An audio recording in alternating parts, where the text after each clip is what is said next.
Welcome to MSL Talk with Tom Caravela, a podcast specifically designed for MSLs and all things field medical.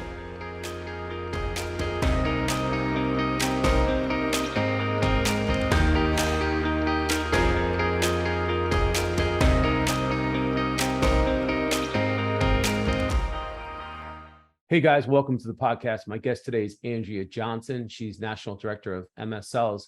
And we talk about how to overcome obstacles, challenges, and gain access to difficult KOLs. I think this is a great conversation that you guys are going to get a lot out of. Don't forget to follow me on LinkedIn and check out all the announcements of stuff that's coming up.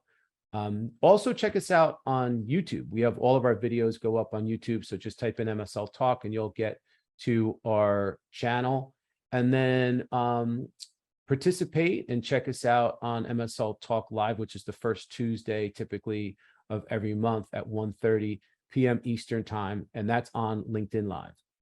Hey, Andrea, welcome to the podcast. Thanks for joining me today. Hi, Tom. It's great to be here. I'm excited. I'm really excited. I'm excited about this topic. I'm excited that you and I get to do this.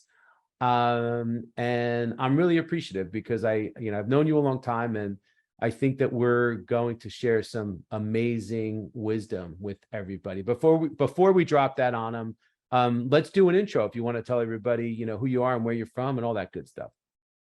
Sure. Hi, I've been a field leader for, more time than I care to admit, and nationals, most recently a national leader for a very large team. Mm-hmm. So I've seen a lot on this topic, and I'm happy to share it. I started my life as a clinical pharmacist, so I've done it from both sides, and hopefully I have some insight that'll be great for your audience.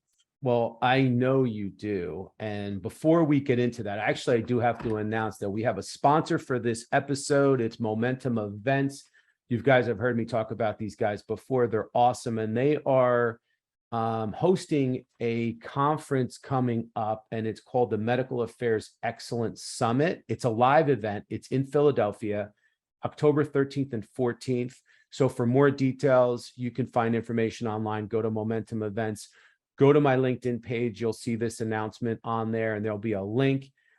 If you enter TOM20, so it's TOM20, no space, you'll get 20% off your registration. And keep in mind, the early bird registration expires on August 26th. So try to get it in as soon as possible. If this actually broadcasts after that, I would still try it anyway. Who knows? Maybe they'll give it to you. But anyway, check it out. I will definitely be there. So if you're there, come say hello to me.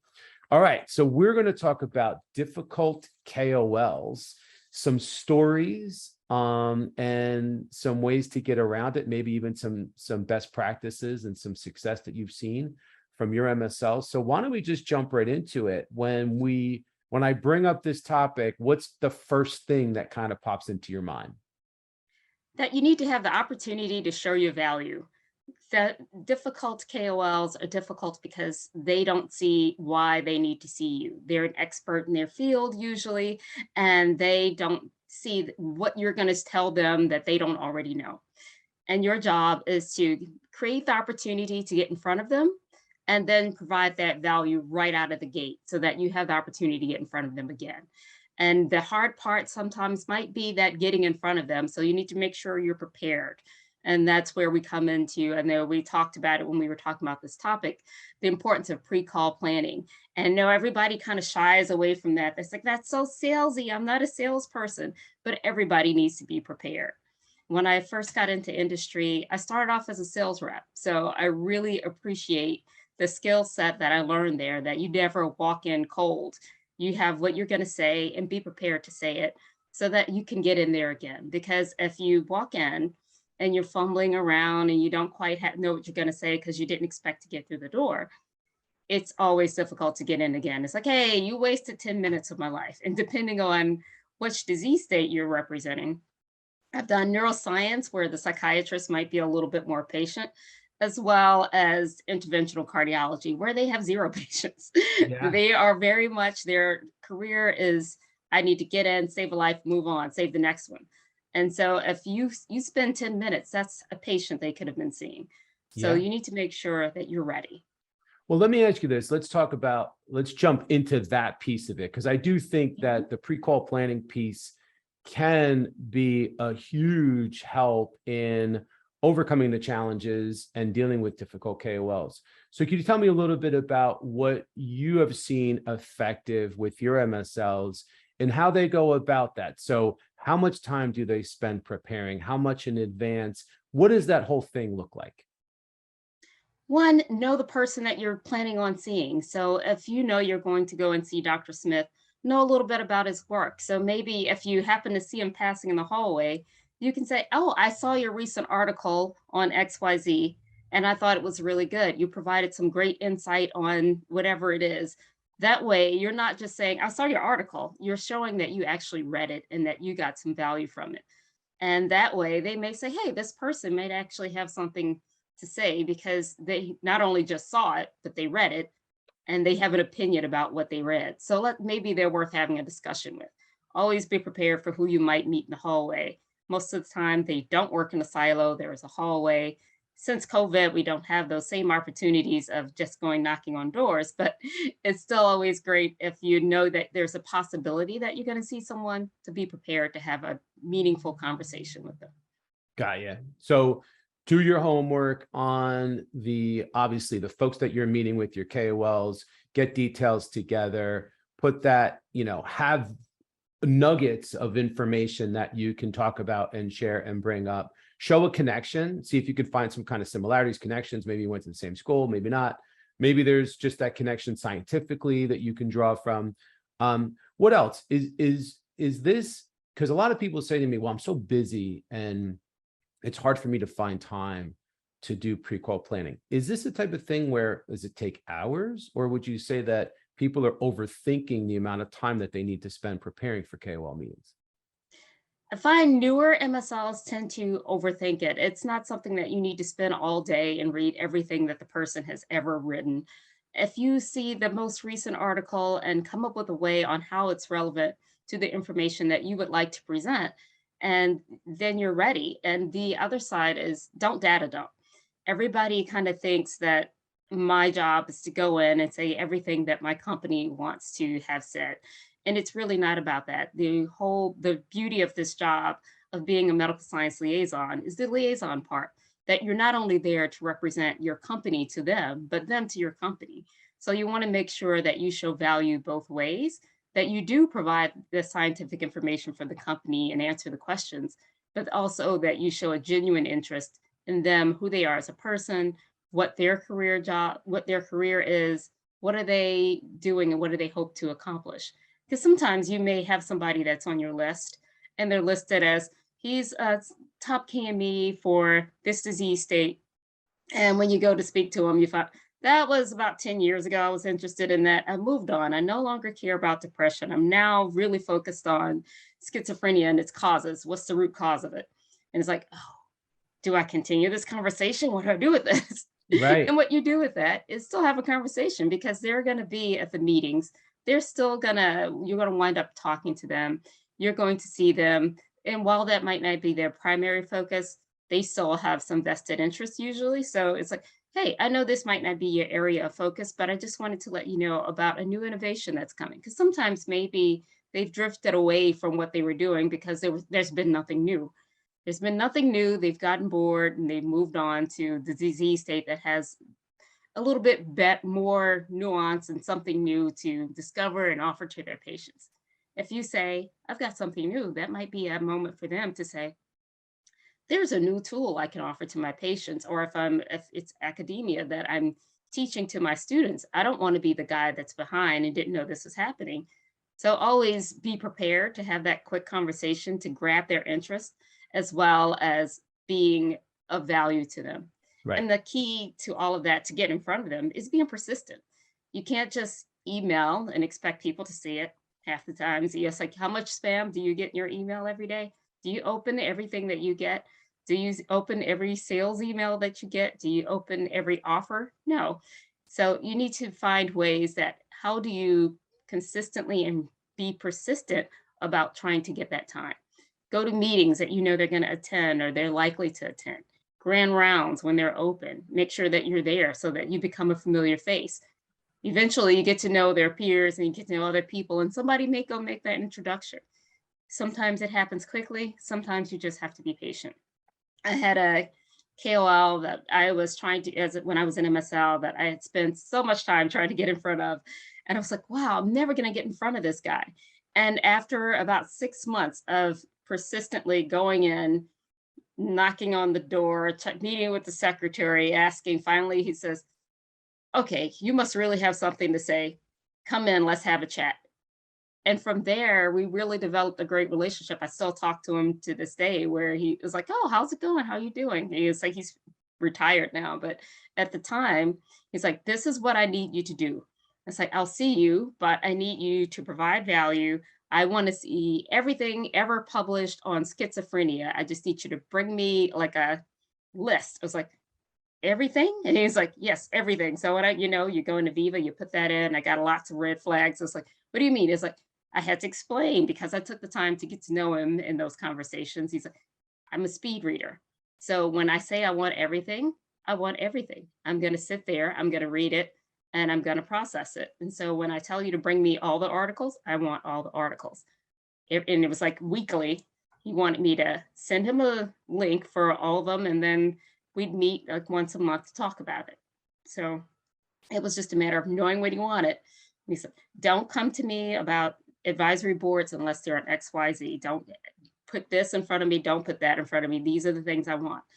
And so by sticking to that and knowing what he wanted and representing him to the company, we were able to get a lot of great things done by respecting his wishes and showing the value of what we could provide for him. Wow. I love it. There was a lot to unpack there. Like, we started talking about planning, and you started by saying, know your KOL. And then you ended like showing basically how you got there. So it's all about really identifying and understanding what the needs are of each KOL, really unpacking pretty much whatever it is that they consider valuable, because you also said show value. And that's, I think we all have an idea of what that looks like, but we're not going to know for sure what's most valuable to the KOL. Does that make sense? Yes, that's part of the how do you get in front of that difficult KOL is figuring out what's valuable to them. And sometimes it's you just keep throwing things out there until you catch their attention. And sometimes it's asking their peers, because most likely there's always that person that they're with or that they know that can give you some insight into what makes him tick. What's going to capture his attention or her attention? What's going to be the thing that's going to say, oh, that'll be valuable to them, versus I'm just going to keep going. Our latest article that we released, you may have seen it. It's like I had a manager at once. He said, Google will beat you every time. Your job isn't to be Google. Your job is to make sure that you're ready to show something that maybe they hadn't seen, or show a different perspective on something that they've seen. Hey, did you see this article? What did you think about their conclusion? I thought it was a far reaching, because as I read through the scientific information, I don't see how they got from A to Z. And that might spark their attention, that they say, I agree, or you're missing the point. Let me tell you. It's like, don't be afraid to be educated. It's not always your job to do the educating. Oftentimes, you need to be ready to be educated as well. They're the expert. You're here to provide value. You may be the expert on your compound or on your company, but not on the overall. That I love the point. So I want to go back to, I love the point.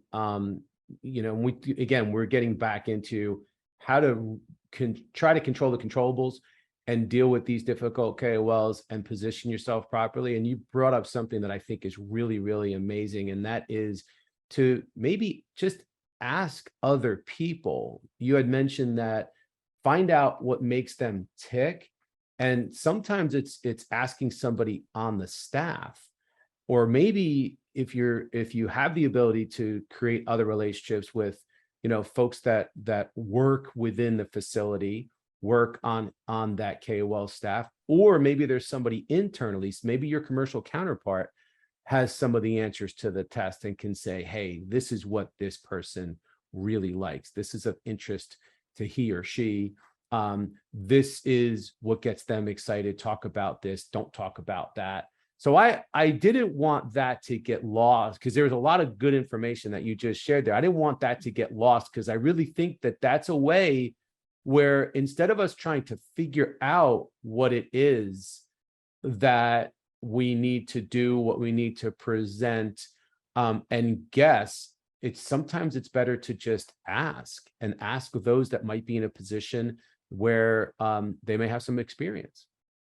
Definitely. Your commercial colleagues usually have been, it's more their job to be consistently in front of someone on a weekly basis. So they're usually going to move a little faster than you are on that relationship building and knowing what's important and what's not. So don't be afraid to ask the question, have the conversation. And then something else I always did, I called it creative stalking, which is when you know you're going to a conference and you have the opportunity to be there face to face, don't shy away from going up to them and introducing yourself. Say, hi, I'm Andrea. I'm from XYZ company. I've been trying to get in front of you for a while. Let me leave you my card. And what's the best way to get in contact with you? So that then they're going to say there isn't a best way. Most people will say, oh yeah, let me give you my cell phone number. Let me here's my secretary's number. This is who you should contact. I had another colleague who had a best practice of, he would always exchange cell phone. And he's like, hey, let me get your number and let me give you mine. So that he always had his KME's cell phone numbers. Most people didn't refuse him. They'd say, oh, okay. They didn't think about it. So it was always a great way to be able to get to that person by meeting them face to face and exchanging that human interaction, not just an email or a random voice that's trying to get through on the switchboard, but making sure that you connect with people and show them that I value you as a person. So therefore, I hope you will do the same for me so that we can build that relationship to the next level. Absolutely. And, I go to a lot of conferences, and I think that there's a lot of this fear and apprehension about going up to people because you don't want to bother them or you don't want to be rejected. But there's an understanding when you go to conferences, there's an understanding that networking is going to happen. And you can see the people that kind of are very standoffish and those people that don't come out into the main room and they stay away from where a lot of people are. And those people might be a little more difficult, but at the same time, 90% of the time, people are usually pretty nice. If you go out of your comfort zone and you just go just exactly the way you did it, hi, I'm Andrea, and here I'm from this company and just wanted to introduce myself. No one's going to look at you and be like, get away from me. Yeah, I've never had that happen. That's not and even the guy who's standoffish, if you make it quick, it's like, hey, I don't want to bother you, but I just want to give you my card and introduce myself. Yeah. No, it's great Then advice. you move on, leave them alone. And if you never hear from them again, you made the effort. And sometimes they may say, oh yeah, I had a question about something for this company. Yeah. Sometimes it's just, I'm going to call you when I need something. Yeah. And that's going to be it. And we have talked about how important a text relationship can be with KOLs. And when you just hit really almost like the golden ticket of the KOL relationship is if you can get in their phone. Yes. and you have that connection. Let's be real. I mean, we're in a society right now where we're all in our phones all the time. So if you're in a KOL's phone, that's huge. Now, we've also talked about the fact that you have to be very, very careful in how you use that privilege. You want to check in with a KOL and say, hey, is it cool if I text you? What's the best time? What's your preference? I don't want to bother you. I want to be respectful. And then you're going into it and there's boundaries that are set. You're not overstepping those bounds. But now you have basically it's like having the permission to use text. So have you seen that as an effective way to build and forge deeper relationships? Oh yeah, and I always encourage it. It's a funny story. When I was still in MSL and I was going to see one of my top KOLs, and they have all of these systems to limit your access and make sure you're cleared, and you have to go through different vendor mate and the others to sign in on the machine. and my flu vaccine had just expired the day before. I didn't know this until I went to the machine, and it gives me the big red X, and I was like, they would not let me get through at the front desk, and I had an appointment. I'm like, I don't want him to think I'm not showing, but I had his text. So I had a cell phone. So I texted, say, hey, I'm outside. I can't come to the back because I have to go get my new flu shot for the year. It expired yesterday and they won't let me back. He's like, what? It's like, that's ridiculous. It's like, all right, I'm coming out. So he came out, we went across the street, we had coffee, and I was able to have my appointment versus even I'm like, oh, wow, she's a no-show. There wouldn't have been another way because she would not call him. She was like, I'm not going to call him. You're not cleared. I'll tell you, that's a Like, wow. great story. I mean, think about it. Without having the ability to text that person, you're now a no. It's the opposite. Instead of it being a really good, great FaceTime, it's a no-show. And now you have to explain what happened. So I think that's a great, obviously, that's a great example of how important it is to try to make that connection.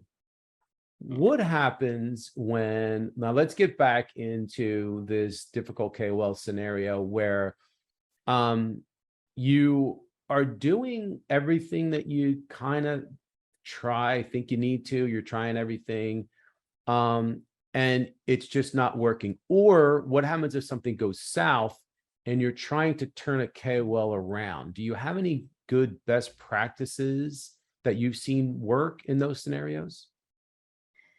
Yeah, I've got a couple of things that I think about. And one is don't be afraid to ask for help. So, as a national director, I always encourage my MSLs to work with each other. So, get a mentor or a coach, a peer coach to kind of walk through those scenarios with you and do a little role play. Say, hey, I had a bad interaction. I didn't have the answer or I didn't have it quite right.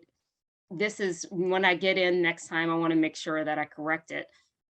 Can you coach me through how would this land with you on talking through it first so that your practice isn't in front of your KME, your practice is with a peer so that you then when you go, it's like you've dialed it in. Don't make it too polished because you don't want it to sound like you're acting, but you do want to make sure that you're getting your point across and that it's clear to them. And you can do that with a mentor.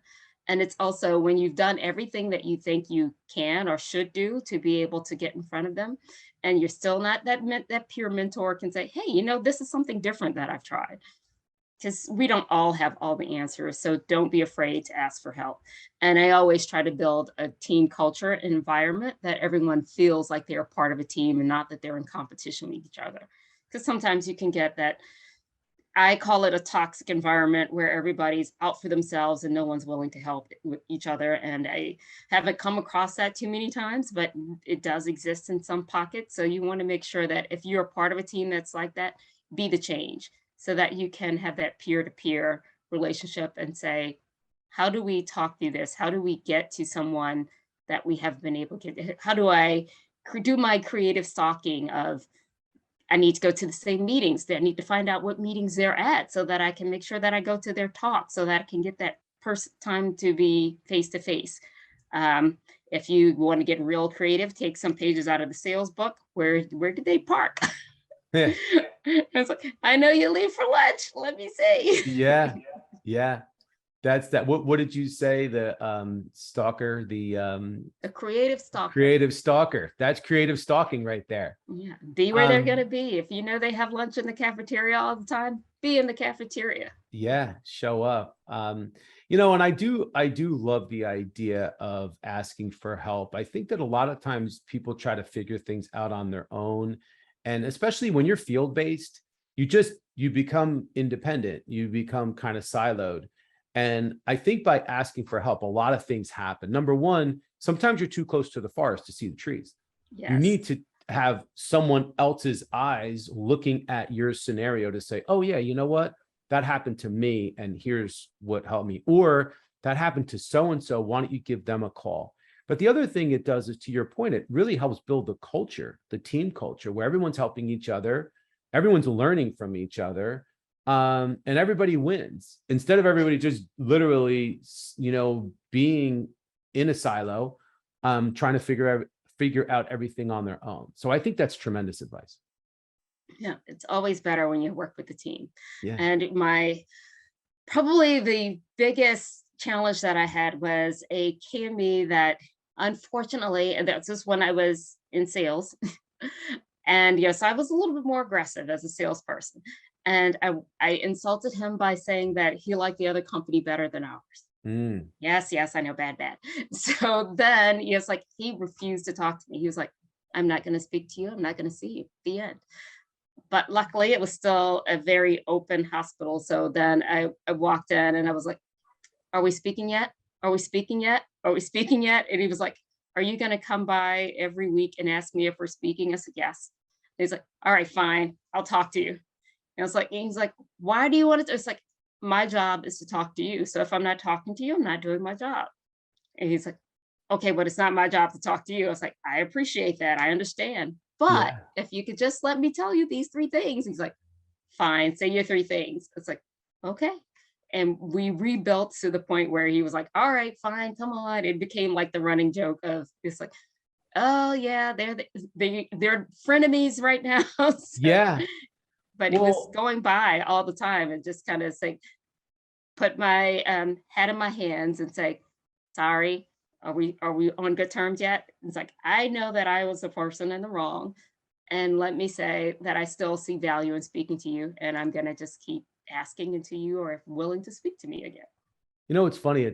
I've seen in my time in the field and my time, in this seat, what I'm doing now. Sometimes a mistake or starting off on the wrong foot leads to your best customer, your best KOL, KME, whatever we're calling them. It and the consistency and the persistence, you just hit the nail on the head. Not giving up, trying your best, apologizing, coming in hat in hand. Hey, listen, I know I spoke out of turn, or I'm sorry I didn't provide this, or I'm sorry I didn't follow up, or I'm sorry I missed the meeting, whatever it might be, whatever situation it is. Sometimes that becomes an experience that actually becomes a bond in a way, even though it started off negative.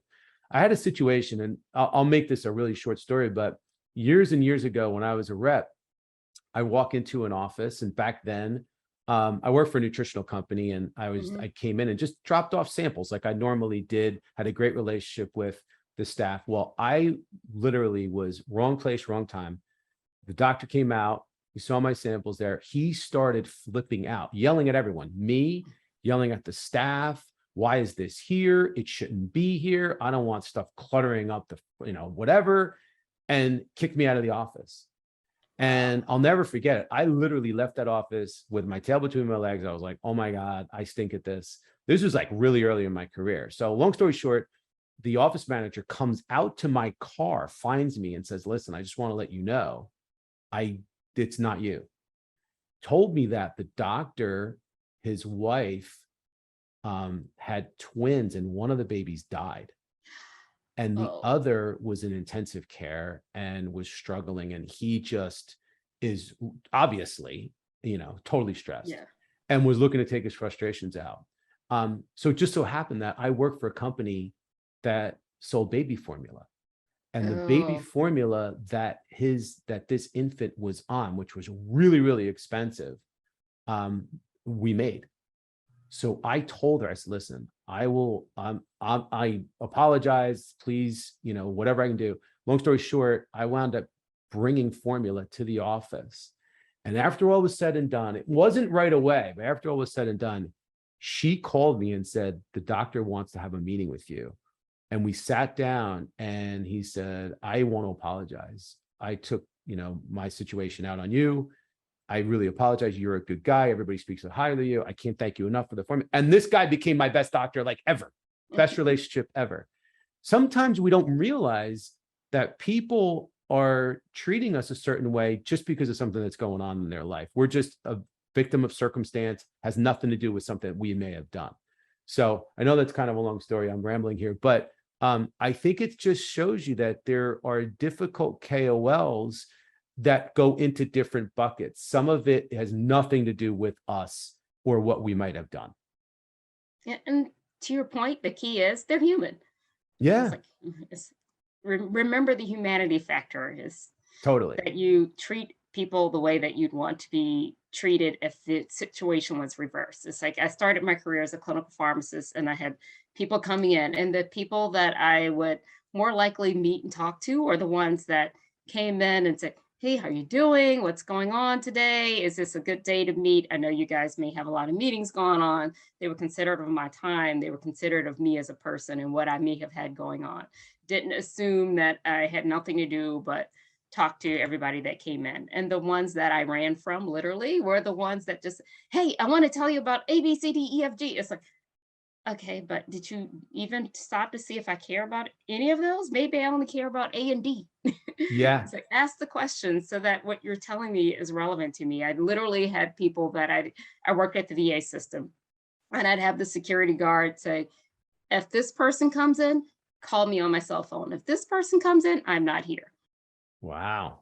Because it's like there were people that provided value and those that didn't. So Well, and I think that that's a great way to kind of like just kind of summarize this whole conversation, which was amazing, by the way. And I really appreciate you taking the time. But there's so many good points that you brought up. I love the idea of really getting to know your KOLs, value first and foremost. I think that was the first thing that you said. Consistency and persistence. Being a creative stalker. I think these are all things that, I mean, these takeaways, I think apply not just with difficult KOLs. I think it applies really for territory excellence. yes. And I think it's something that should be a best practice. They are best practices for everyone that's out there, just as a reminder of what's effective and what works really well. Yeah. It's important to know that what you're providing is what's going to provide value to them, not just what your sound bites are for the moment. Awesome. Andrea, thank you so much. You're amazing. This was an awesome conversation, and we'll have to do this again, but I do want to thank you. I know everybody is probably or has been taking down notes and is going to use all this stuff. So you're awesome. Thanks, Tom. It was a great opportunity. All right. And thanks, guys. Thanks for listening. Thanks for sharing. Thanks for all your support, and we'll see you next time.